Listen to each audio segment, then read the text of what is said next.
Hey guys, welcome back to the Barndominium.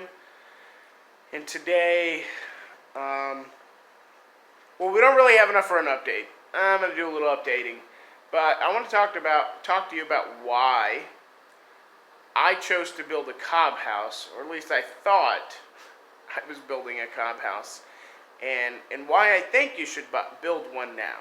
What kind of mentality it has been behind this for me.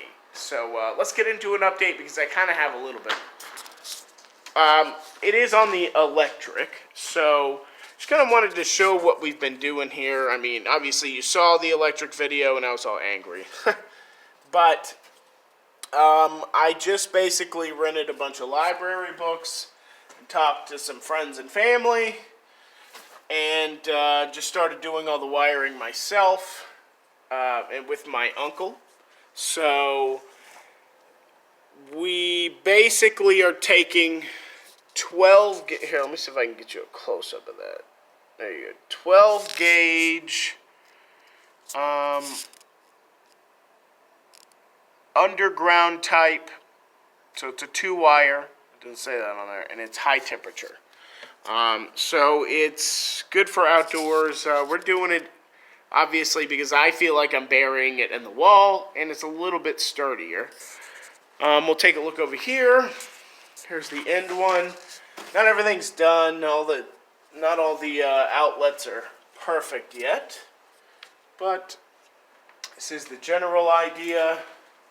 I picked up my little outlets and stuff, my boxes, from a thrift shop. The Habitat for Humanity store. If you listen to my videos, I'm sure you've heard me talk about them.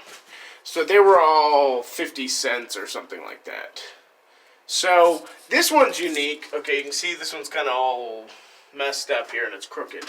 But the wire itself is actually been plastered into the wall. So it goes, oh, sorry, I'm forgetting that blanket in the way. All the way up there. You can see it feeds to the right or to the left. And let's go outside and take a look at where all this wire is going.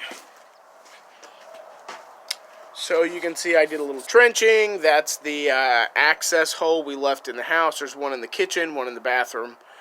It's some old gas pipe I got from, I'm pretty sure, Harbor Freight. Habitat for Humanity. And trenched right there, we'll wire it into the box. So, and there's a little bit more. I've done some into the overhead, and we're about to cross a rafter. So, we'll get more into that. But let's go ahead and talk about, let me put y'all down so I don't have to mess with the phone as much here. But, so let's talk about, let's get all that out of there. Why did I build a cob house? Me personally, when I decided to early on, it was money. You know, there's a lot of money that you don't speak about in your own time as a cob house owner. But there is a lot of cost savings. I'm going to do most of my own electric, and save a lot of money, but it costs me time. That's why I want to do it initially. It has, if you've watched all of our videos, you know that there was a mistake made in the height of the roof. The roof should have had a peak of 14 feet. It ended up with a peak of 20 feet because the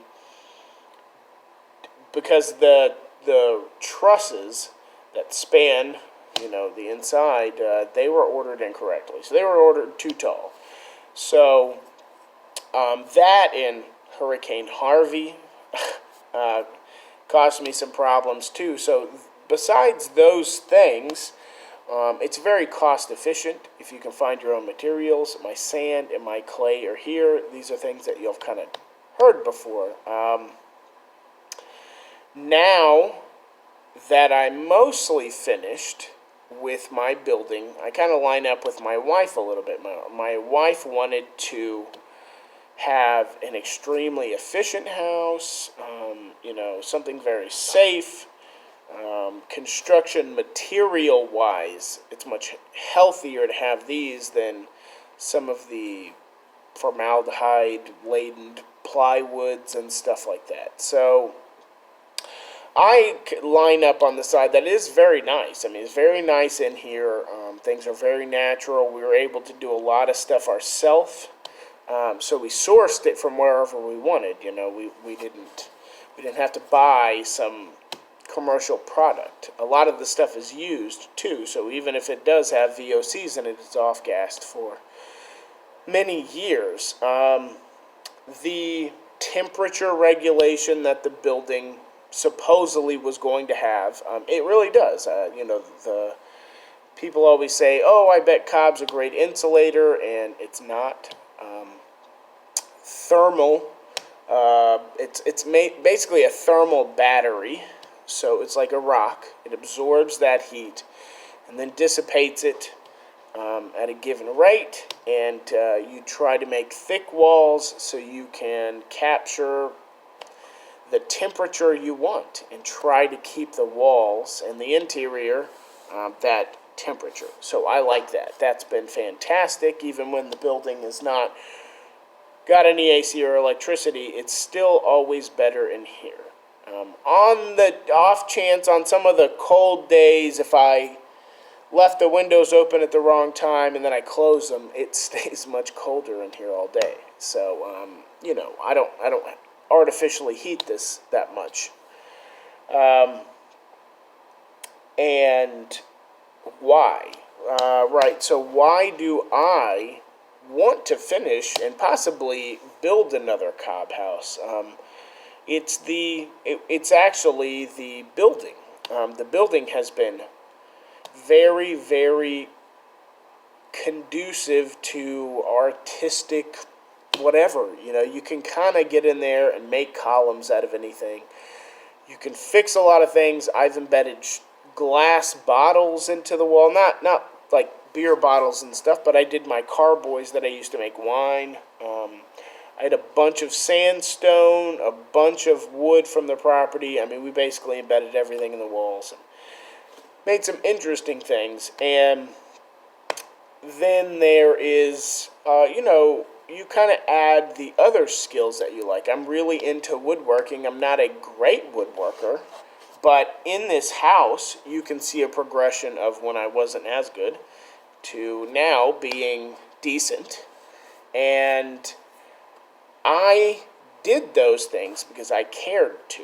I see a lot of other Cobb houses that have a lot of tile work in them, mosaic tiles and stuff like that. Stained glass is another huge skill that could be added to a house like this. So, I put in the skills that I liked, and we designed a kind of a weird electrical setup too because of the appliances we wanted inside and the appliances we wanted outside. So with a very minimal amount of knowledge and some time, a lot of time that you're going to have to take to read and figure it all out, and you will be able to bridge the gap of what you can and can't do in a regular home, a stick frame or, drywall clad house.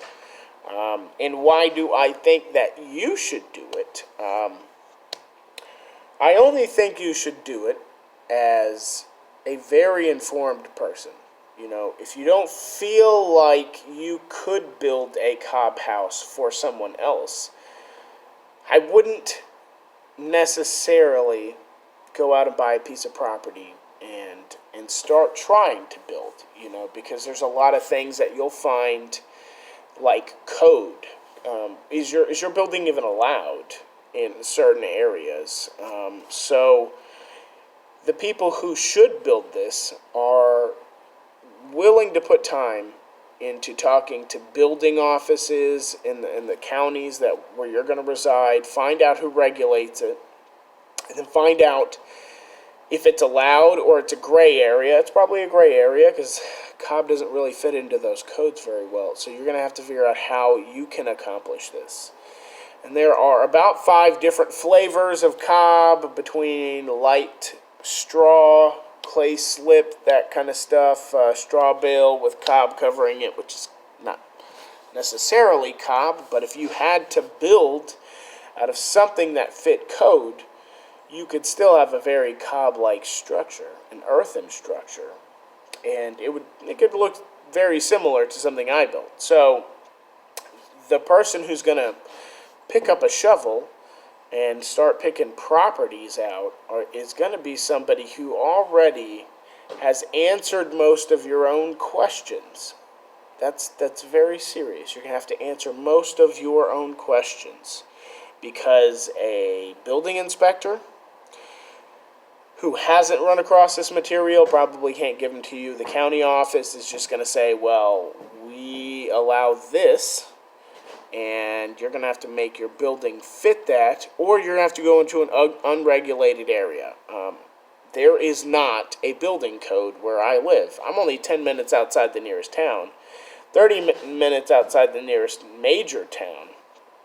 But these places exist, It's just where my county has chosen to let the nearest large city be the one that handles all of that. And it's one of the major cities in the town. And I fall outside of it. In my town that I live in is in its infancy. So they don't regulate it either. So there is a closing window. Either we're going to get annexed into a town that cares, or the town that I live in will grow up and be a big town and start taxing people and say, well, that's not necessarily allowed any longer. So I hope this helps. I hope our little electrical update was fine. And please comment, like, subscribe, all those kind of things. If you have any questions about why you should or should not, drop them down in the comment section and I'll try to answer them. Thanks a lot, guys. Have a good day.